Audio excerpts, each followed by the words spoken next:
On the morning of September 11, 2001, 19 men armed with box cutters, directed by a man on dialysis in a cave fortress halfway around the world using a satellite phone and a laptop, directed the most sophisticated penetration of the most heavily defended airspace in the world, overpowering the passengers and the military combat-trained pilots on 4 commercial aircraft before flying those planes wildly off course for over an hour without being molested by a single fighter interceptor.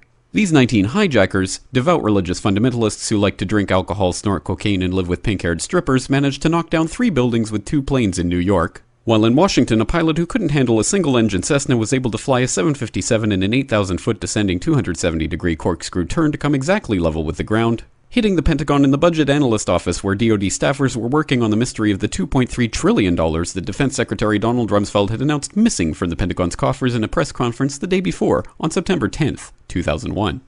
Luckily, the news anchors knew who did it within minutes. Osama bin Laden. The pundits knew within hours. Osama bin Laden. The administration knew within the day. Terrorists who committed these acts and those who harbor them. And the evidence literally fell into the FBI's lap. That a hijacker's passport was found blocks from the World Trade Center crash site, if you can believe that. But for some reason, a bunch of crazy conspiracy theorists demanded an investigation into the greatest attack on American soil in history. That investigation was delayed, underfunded, set up to fail, a conflict of interest, and a cover-up from start to finish. It was based on testimony extracted through torture, the records of which were destroyed. It failed to mention the existence of WTC-7, Able Danger, P-TECH, Sibel Edmonds, OBL and the CIA, and the drills of hijacked aircraft being flown into buildings that were being simulated at the precise same time that those events were actually happening. It was lied to by the Pentagon, the CIA, the Bush administration, and as for Bush and Cheney, well, no one knows what they told it because they testified in secret, off the record, not under oath, and behind closed doors. It didn't bother to look at who funded the attacks because that question is ultimately of little practical significance. Still, the 9/11 Commission did brilliantly answering all of the questions the public had, except most of the victims' family members' questions, and pinned blame on all the people responsible, although no one so much as lost their job, determining the attacks were failure of imagination. Because nobody in our government, at least, and I don't think the prior government that could envision flying airplanes into buildings. Except the Pentagon, FEMA, NORAD, and the NRO. The DIA destroyed 2.5 terabytes of data on Able Danger, but that's okay because it probably wasn't important. The SEC destroyed their records on the investigation into the insider trading before the attacks, but that's okay because destroying the records of the largest investigation in SEC history is just part of routine record keeping.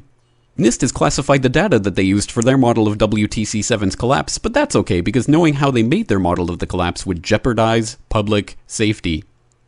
The FBI has argued that all material related to their investigation of 9/11 should be kept secret from the public, but that's okay because the FBI probably has nothing to hide.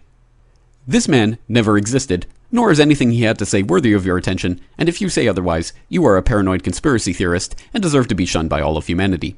Likewise him, and her, and her, and her, and him. Osama bin Laden lived in a cave fortress in the hills of Afghanistan, but somehow got away. Then he was hiding out in Tora Bora, but somehow got away. Then he lived in Abbottabad for years, taunting the most comprehensive intelligence dragnet employing the most sophisticated technology in the history of the world for a decade, releasing video after video with complete impunity and getting younger and younger as he did so, before finally being found in a daring SEAL team raid which wasn't recorded on video, in which he didn't resist or use his wife as a human shield, and in which these crack special forces operatives panicked and killed this unarmed man, supposedly the best source of intelligence about those dastardly terrorists on the entire planet. Then they dumped his body in the ocean before telling anyone about it.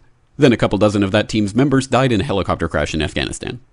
This is the story of 9/11, brought to you by the media which told you the hard truths about his head could be seen to move violently forward.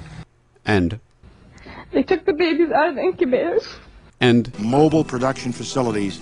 And the rescue of Jessica Lynch.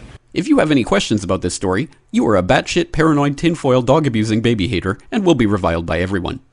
If you love your country and or freedom, happiness, rainbows, rock and roll, puppy dogs, apple pie, and your grandma, you will never ever express doubts about any part of this story to anyone.